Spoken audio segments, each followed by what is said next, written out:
കോതമംഗലത്ത് യുവാവിനെ കാട്ടാന ചവിട്ടിക്കൊന്നതിൽ പ്രതിഷേധം ശക്തമാണ്. വന്യമൃഗശല്യം തടയാൻ നടപടി ആവശ്യപ്പെട്ട് കോതമംഗലം DFO ഓഫീസിലേക്ക് ജനകീയ സമരസമിതിയുടെ നേതൃത്വത്തിൽ മാർച്ച് നടത്തി.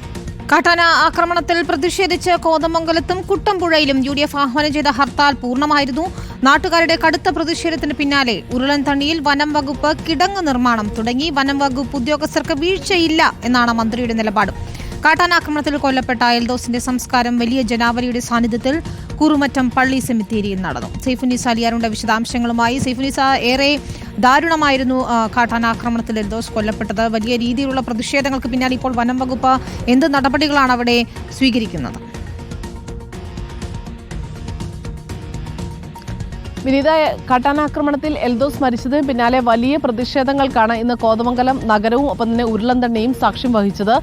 100 കണക്കിന് പ്രതിഷേധക്കാരാണ് ഇന്ന് DFO ഓഫീസിലേക്ക്, ഡിവിഷണൽ ഫോറസ്റ്റ് ഓഫീസറുടെ ഓഫീസിലേക്ക് കോതമംഗലം ബസ് സ്റ്റാൻഡിൽ നിന്ന് പ്രതിഷേധ മാർച്ച് നടത്തിയത്. 100 കണക്കിന് പോലീസുകാരെ ഉപയോഗിച്ചുകൊണ്ടാണ് ഈ പ്രതിഷേധം തടയുകയും ചെയ്തത്. ജനപ്രതിനിധികളടക്കം ഈ പ്രതിഷേധത്തിന് ഒപ്പമുണ്ടായിരുന്നു. ഇന്നലെ രാത്രി 8 മണിയോടുകൂടിയാണ് ഈ ഉരുളൻതണ്ണി സ്വദേശിയായ വലിയ ക്നാച്ചിറ സ്വദേശിയായ എൽദോസ് കാട്ടാനയുടെ ആക്രമണത്തിൽ കൊല്ലപ്പെട്ടത്. രാത്രി തന്നെ മൃതദേഹം അവിടെ നിന്ന് മാറ്റാതെ വലിയ പ്രതിഷേധം ഉണ്ടായിരുന്നു. പിന്നീട് കളക്ടർ അടക്കം എത്തിയാണ് മൃതദേഹം മെഡിക്കൽ കോളേജിലേക്ക് മാറ്റിയത്. മെഡിക്കൽ കോളേജിൽ പോസ്റ്റ്മോർട്ടം പൂർത്തിയാക്കി ഉച്ചയ്ക്ക് ശേഷമാണ് മൃതദേഹം വീട്ടിലെത്തിച്ചത്. നമുക്ക് ചിന്തിക്കാൻ പോലും കഴിയാത്ത രീതിയിലുള്ള അതിവൈകാരികമായ മുഹൂർത്തങ്ങളായിരുന്നു. കാരണം ഈ ഉരുളൻതണ്ണിയിലെ ഒരു 10-60 കുടുംബങ്ങൾ മാത്രം താമസിക്കുന്ന ഒരു പ്രദേശമാണ്, വനത്തിനാൽ ചുറ്റപ്പെട്ട പ്രദേശമാണ് എൽദോസിന്റെ വീടിരിക്കുന്ന ഭാഗം. അവിടേക്ക് മൃതദേഹം എത്തിച്ചപ്പോൾ തന്നെ വീട്ടുകാർ വളരെ വൈകാരികമായാണ് പ്രതികരിച്ചത്.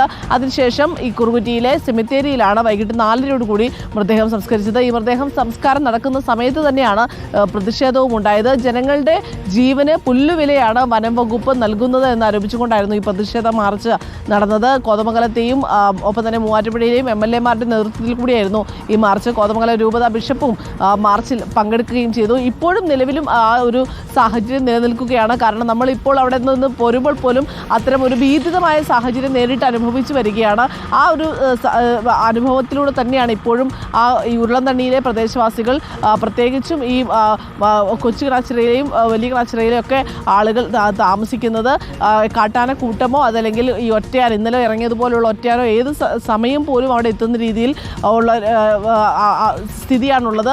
വഴിവിളക്കുകളില്ല, ഫെൻസിംഗ് ഇല്ല.